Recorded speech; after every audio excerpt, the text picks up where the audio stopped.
안녕하세요. 꼬꼬미파파 강목사입니다. 오늘은 5월 16일 맥체인 성경 읽기 해설을 하겠습니다. 오늘 말씀의 주제는 일하시는 하나님입니다. 민수기 25장은 바알보올 음행입니다. 이스라엘은 하나님의 보호하심으로 안전하게 광야 생활을 했습니다. 하지만 요단강을 건너기 전 그들은 모압 땅에 있는 여인들과 음행하고 그들의 신들에게 절하는 죄를 범하게 됩니다. 이로 인해 하나님은 진노하시고 이스라엘 가운데 전염병이 일어나게 됩니다. 그때 아론의 손자 비느하스가 음행을 저지른 이스라엘 남자와 미디안 여인을 창으로 찔러 죽입니다. 그리고 전염병은 멈추게 됩니다. 하나님은 비느하스와 그의 후손에게 영원한 제사장 직분을 주겠다 약속하십니다. 하나님은 항상 자신의 일을 하십니다. 그리고 약속대로 안전하게 보호하십니다.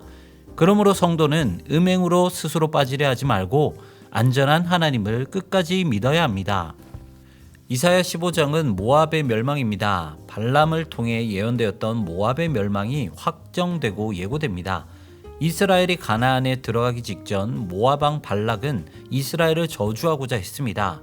하지만 하나님의 개입으로 이스라엘은 오히려 발람의 축복을 받게 되죠. 그리고 모압의 멸망이 예고됩니다. 이 모든 것은 하나님의 생각이고 계획입니다. 하나님은 생각하시고 계획하신 바를 실행하시는 분이십니다. 시편 68편은 하나님의 행하심입니다. 하나님은 광야를 행진할 때 백성 앞에서 앞서가셨습니다. 흡족한 비, 전쟁에 승리를 주셨습니다. 그리고 모든 공경에서 구원을 베푸셨습니다. 원수를 멸망시키셨고 이스라엘을 높이셨습니다. 다윗은 하나님께서 행하신 일들을 나열하고 모든 나라와 백성들에게 하나님을 송축하자고 말합니다. 하나님은 명령만 하시고 지켜보시는 분이 아니십니다. 백성들이 당신을 믿고 의지할 수 있도록 친히 일하시는 분이십니다. 그래서 하나님을 아는 사람은 하나님을 찬양하고 믿고 의지할 수밖에 없습니다. 베드로전서 3장은 복음에 합당한 삶입니다. 먼저 베드로는 아내와 남편의 관계에서 순종을 강조합니다. 아내는 남편에게 순종해야 합니다. 혹 믿지 않는 남편이라 하더라도 순종해야 합니다. 그것은 하나님이 아내의 행실로 남편을 구원할 수 있기 때문입니다. 남편 역시 아내를 귀히 대접해야 합니다. 그리고 이웃에게도 열심히 선을 행해야 합니다. 여기서 베드로는 어려운 교훈을 주는데 그것은 악을 악으로 그리고 욕을 욕으로 갚지 말고 복을 빌라는 것입니다.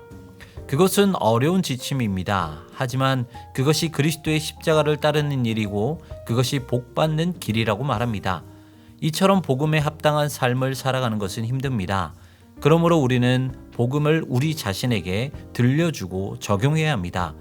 불의한 자를 위해 십자가에서 죽으신 그리스도의 진리를 매일매일 마음속에 새겨야 합니다. 이스라엘이 행진할 때 법궤가 제일 앞서갔던 것처럼 우리 주님은 우리보다 먼저 가시는 분이십니다. 그래서 우리의 대적을 물리치시고 안전한 처소를 마련해 주시는 분이십니다. 무엇보다 주님은 우리의 연약함을 동정하시는 분이십니다. 그러기에 오늘은 먼저 일하시고 모든 것을 준비하신 주님만 신뢰하는 여러분 되시기를 소망합니다. 오늘도 승리하시고요. 지금까지 꼬꼬미파파 강목사였습니다.